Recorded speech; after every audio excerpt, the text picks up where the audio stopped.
How to learn Indian eco. ये question मुझे बार बार रेपिटेटिवली आ रहा है, मेरी लाइव क्लास में भी आ रहा है, इंस्टाग्राम पे भी तुम पूछ रहे हो, वीडियोस पे भी कमेंट्स आ रहे हैं कि मैम इंडियन इको से ना बहुत ज्यादा डर लग रहा है। इंडियन इको में कैसे 40 स्कोर कर सकते हो, इंडियन इको कैसे लर्न कर सकते हो। तो इस चीज का सोल्यूशन आओ आज इस वीडियो के अंदर करते हैं। सबसे पहली चीज तुम्हें ये समझना है कि इंडियन इको तो बेटा उल्टा तुम्हारे मैक्रो से आसान है। इंडियन इको में समझना कम है, याद ज्यादा करना है और लिखना ज्यादा होता है। सो इंडियन इको से ना डरने वाली बात नहीं है। तो अगर डर है ना तुम्हारे अंदर, सबसे पहले तो उसको निकालो। अपने दिमाग को ये समझाओ कि आसान है, हो जाएगा, थोड़ी मेहनत करनी पड़ेगी, थोड़ा टाइम लगाना पड़ेगा, लेकिन अगर मेहनत कर ली तो हो जाएगा, मैक्रो से ज्यादा अच्छा हो जाएगा। ये सबसे पहले खुद को कॉन्फिडेंस दो, डर अपने अंदर से निकाल दो।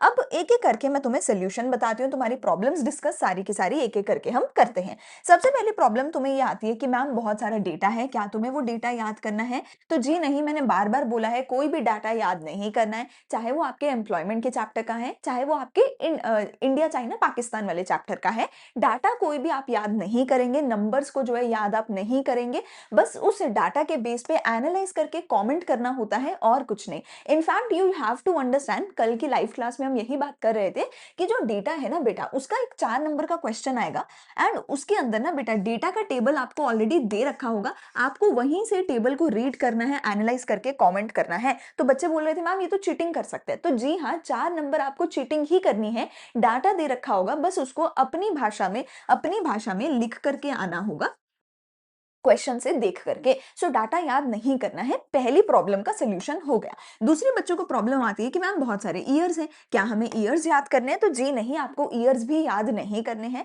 मैं आपको बता देती हूँ कुछ एक ईयर्स। एक तो चैप्टर नंबर 8 के ईयर्स को डेफिनेटली याद करना पड़ेगा, क्योंकि इसमें से 4 MCQs आते हैं और 4 नंबर का एक लॉन्ग क्वेश्चन आता है। तो इंडिया चाइना पाकिस्तान वाला जो चैप्टर है, चैप्टर नंबर 8, 8 नंबर की वेटेज है, 4 MCQs आएंगे। तो इसके ईयर्स को प्लीज याद कर लेना। चाइना से रिलेटेड, पाकिस्तान से रिलेटेड इसमें से क्वेश्चन बन सकते हैं। दूसरा है आपका चैप्टर नंबर 1, जिसमें है हमारा आजादी से पहले वाला, है ना? तो वो वाला जो चैप्टर है उसके भी ईयर्स बनते हैं, उसकी भी टाइमलाइन बनती है, एमसीक्यू एक आधा उस पर भी बनता है, तो उसके ईयर्स याद कर लेना। अब अगर मैं बोलूं कि ईयर्स के कितने क्वेश्चन आएंगे, तो 2 से 3 MCQs आपको देखने को मिल सकते हैं। तो आप मान लीजिए अगर ईयर्स याद करते हैं, 2 से 3 मार्क्स ही आपके आएंगे, उससे ज्यादा नहीं। और वो भी मोस्टली एमसीक्यूज में। क्वेश्चन में आपको ईयर्स नहीं भी आप लिखोगे तो आपका काम चल जाएगा। तो अब आप देख लो, अगर 2 से 3 MCQs अगर आपको चाहिए तो आप ईयर्स याद करो, और वो भी इन चैप्टर्स का, चैप्टर नंबर 8 का, चैप्टर 1 का, कुछ एक ईयर्स चैप्टर 2 और 3 में है, वो याद कर सकते हो, दैट्स इट। बीच के जो चैप्टर हैं 4 5 6 7, उसके ईयर्स याद नहीं करने हैं, ठीक है? तो ये तो हो गई ईयर्स की बात। अगली चीज, मुझे एक दो क्वेश्चन ये आ रहे थे कि मैम पॉवर्टी वाला चैप्टर है क्या, ये चैप्टर है, वो चैप्टर है। तो बेटा जी अभी तक अपना सिलेबस तो देख लो अच्छे से, 1 2 दिन में तुम्हारा पेपर होगा, तो क्या तुम्हें अभी तक सिलेबस नहीं पता है? तो प्लीज बेटा अच्छे से अपना सिलेबस देख लो। पहले 3 चैप्टर हैं आपका आजादी से पहले, फिर 1950, फिर 1991, पहले ये 3 चैप्टर हैं। फिर आपका एम्प्लॉयमेंट है, रूरल डेवलपमेंट है, एनवायरमेंट है, ह्यूमन कैपिटल है, और फिर आपका इंडिया चाइना पाकिस्तान है। बस इतना ही है। पॉवर्टी वगैरह ये सब चैप्टर्स पुराने थे, अब आपके कट चुके हैं, ये आपके सिलेबस में नहीं है, ठीक है? अगली मेन चीज आती है कि मैम हम लर्न कैसे करें। तो बेटा एक चीज आपको अंडरस्टैंड करनी होगी, लर्न में बेसिकली 2 चीजें आपके पास आती हैं। सबसे पहले आपके पास आती हैं हेडिंग्स। पूरे तरीके से अंडरस्टैंड करके, पूरे तरीके से लर्न करके आपको पैराग्राफ बना के लिखना है। तो जब भी पैराग्राफ बनाना है उसकी हेडिंग सबसे पहले लिखनी पड़ेगी। तो वो जो हेडिंग्स हैं वो याद करनी पड़ेंगी। जैसे कि अगर मैं क्वेश्चन बोलूं कि ब्रिटिशर्स ने हमारे एग्रीकल्चर में क्या कुछ करा, तो आपको 4 5 पॉइंट्स की हेडिंग्स याद करनी पड़ेगी। Point number 1, zamindari system. Point number 2, commercialisation. Point number 3, low level of productivity. Point number 4, low investment. ऐसे करके 4 to 5 हेडिंग्स आपको याद करनी पड़ेंगी, और वो हेडिंग्स जो है वो याद करनी ही पड़ेंगी। उन हेडिंग्स के लिए आप मेरे नोट्स को रेफर कर सकते हैं, डिस्क्रिप्शन में आपको लिंक्स मिल जाएंगे, वहां से आप मेरे नोट्स देखिए, सारी हेडिंग्स वहां से मिलेंगी। उन हेडिंग्स को बार बार बार बार बार बार सुबह शाम याद करिए। ऐसा कर लीजिए कि सुबह उठिए 2 घंटा पहले हेडिंग्स को याद करिए, फिर पूरे दिन में मैक्रो करिए, रात को सोने से पहले 2 घंटा फिर से सारी हेडिंग्स को आप एक बार याद करिए, ठीक है? और फिर उसके बाद आता है कि पैराग्राफ के अंदर आपको क्या कंटेंट लिखना है। तो बेटा जी वो पैराग्राफ के अंदर जो कंटेंट लिखना है, अगर आप उसको याद नहीं भी करेंगे तो चल जाएगा, बस उसको 1 2 बार अच्छे से रीड करके चले जाना, ताकि तुम्हें दिमाग में पता हो कि क्या लिखना है। सो बस पैराग्राफ के अंदर से जो भी कंटेंट है उसको समझ के चले जाओ, रीड करके चले जाओ। समझने के लिए मेरे 1 शॉट लेक्चर भी है, मेरी लाइव क्लास भी है, उनसे आप समझ सकते हो, अभी भी टाइम है, आप अच्छे से कर सकते हैं, ठीक है? पैराग्राफ के अंदर क्या लिखना है वो वर्ड टू वर्ड याद करने की आपको कोई ज़रूरत नहीं है। वर्ड टू वर्ड बस आपको हेडिंग्स याद करनी है सो दैट आप उन हेडिंग्स को जो है याद करके लिख कर आ सकें। लेकिन इसके बाद एक और जो सबसे इम्पोर्टेंट चीज़ आती है, जो मैं बार-बार बोल-बोल के थक चुकी हूँ, वो है हमारे पीवाईक्यूज़। बेटा प्लीज़, प्लीज़, प्लीज़ एटलीस्ट एक बार, मैं तो कहती हूँ 2 से 3 बार, मेरी जो पीवाईक्यू की वीडियोज़ हैं, पेपर लीक की सीरीज़ है, मोस्ट इम्पोर्टेंट क्वेश्चन की सीरीज़ है, वो ज़रूर करके जाइएगा, क्योंकि उसके अंदर क्वेश्चन भी मैंने बता रखा है, आंसर भी मैंने बता रखा है। तो आंसर का पंगा भी सॉल्व हो जाएगा, प्लस उसके अंदर आपको ये पता चलेगा कि क्वेश्चन आता किस तरीके से है। क्योंकि सबसे बड़ी प्रॉब्लम तो ये है ना कि क्वेश्चन डायरेक्ट नहीं आएगा, क्वेश्चन तो इनडायरेक्ट आएगा। क्वेश्चन सीधा नहीं बोलेगा कि ब्रिटिशर ने क्या किया, वो घुमा फिरा के उल्टे सीधे तरीके से आपसे पूछेगा। सो आपको ये पता होना चाहिए कि क्वेश्चन किस तरीके से घुमा रहा है, किस तरीके की स्टेटमेंट दे रहा है, किस तरीके से पूछ रहा है। सो इसीलिए मैं बार बार बोल रही हूँ कि वो पीवाईक्यू की वीडियोस गलती से भी मिस मत करना। मेरे चैनल पर जाइए, वैसे तो डिस्क्रिप्शन में भी लिंक होगा, मेरे चैनल पे जाइए, प्लेलिस्ट में आपको मोस्ट इंपॉर्टेंट क्वेश्चन की प्लेलिस्ट मिल जाएगी।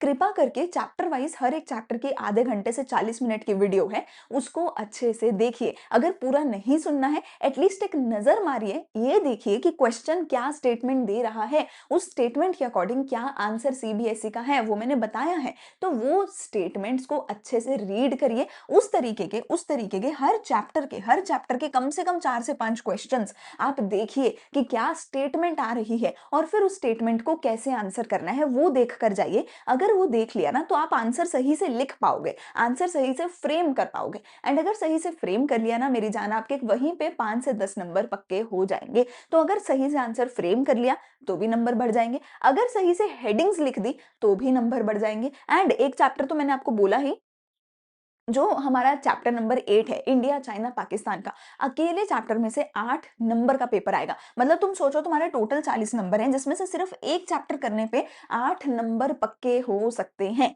ठीक है, तो वो 8 नंबर को तो तुम गलती से भी मिस मत कर देना। उस चैप्टर पे सबसे ज्यादा टाइम लगा लेना, सबसे ज्यादा मेहनत उस चैप्टर पे कर लेना, क्योंकि 8 नंबर यार बहुत ही ज्यादा हो जाएंगे, तुम्हारे मार्क्स को कहां से कहां ले जाएंगे। इस चैप्टर के सारे पीवाईक्यूज 2 बार कर लेना, क्योंकि बहुत लिमिटेड क्वेश्चंस है। लिबर्टी इंडिकेटर्स है, जीएलएफ है, डाटा बेस्ड है, एमसीक्यूज है, बहुत लिमिटेड क्वेश्चंस है, बहुत लिमिटेड सेट ऑफ क्वेश्चंस है। तो इस चैप्टर के तो सबसे ज्यादा मेहनत करके आपको क्वेश्चंस करके जाने होंगे। ठीक है, इसके अलावा एक दो और मेरे पास क्वेश्चंस क्या आते हैं कि मैम आंसर को फ्रेम कैसे करना है, मैम आंसर को लिखना कैसे है। तो बेटा मैंने पहले भी उसके लिए अपनी जो है आंसर राइटिंग की वीडियो मेरे विद्यम वाले चैनल पर मैंने डाली है, आप वहां पे जाके देख सकते हैं।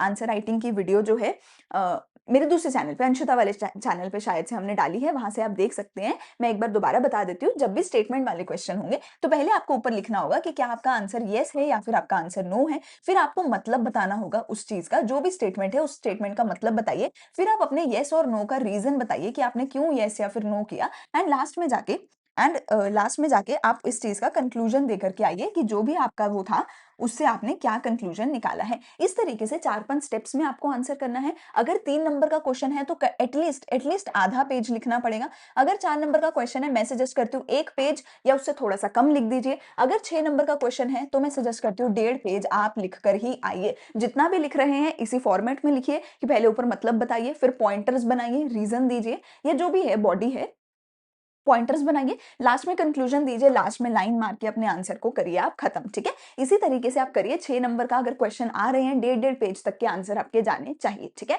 बाकी एमसीक्यूज वगैरह के लिए, हर चीज के लिए चैनल पे कंटेंट आपको बहुत सारा मिल जाएगा। पीवाईक्यू भी है, वन शॉट भी है, लाइव क्लास भी है, हर चीज आप देख सकते हैं, हर चीज को फॉलो कर सकते हैं। फिर भी कोई डाउट है तो आप कॉमेंट सेक्शन में पूछ सकते हैं, मैं उस पर और वीडियोज लेकर के आऊंगी। I wish all the very best to all the students. बिल्कुल भी टेंशन नहीं लेना है, तुम सबके पेपर बहुत ज्यादा अच्छे होंगे, बस अपनी तरफ से पूरी मेहनत करके जाना। ठीक है, अगर मेहनत नहीं कर रहे हो ना बेटा, फिर मत सोचना कि मैम मेरा पेपर अच्छा नहीं हुआ, बुरा हुआ। प्लीज अपने आप से ना, अपने आप से कभी भी धोखा मत करना। मुझे झूठ बोल सकते हो, माँ बाप को बोल सकते हो, खुद को झूठ नहीं बोल सकते, खुद को धोखा नहीं दे सकते। और खुद को अगर पता चल रहा है ना कि यार हाँ मैं इनफ पढ़ाई नहीं कर रहा, फिर खुद से उम्मीद भी मत रखो मार्क्स की। इसीलिए अगर अच्छा स्कोर करना है, अच्छे मार्क्स लाने हैं, तो प्लीज खुद को धोखा देना बंद कर दो। आखिरी के कुछ दिन है, अच्छे से पढ़ाई कर लो, अच्छे से अपने पेपर को 100% अपना दो, अच्छा अच्छा हार्ड वर्क करो, 8 घंटे पढ़ो, 10 घंटे पढ़ो।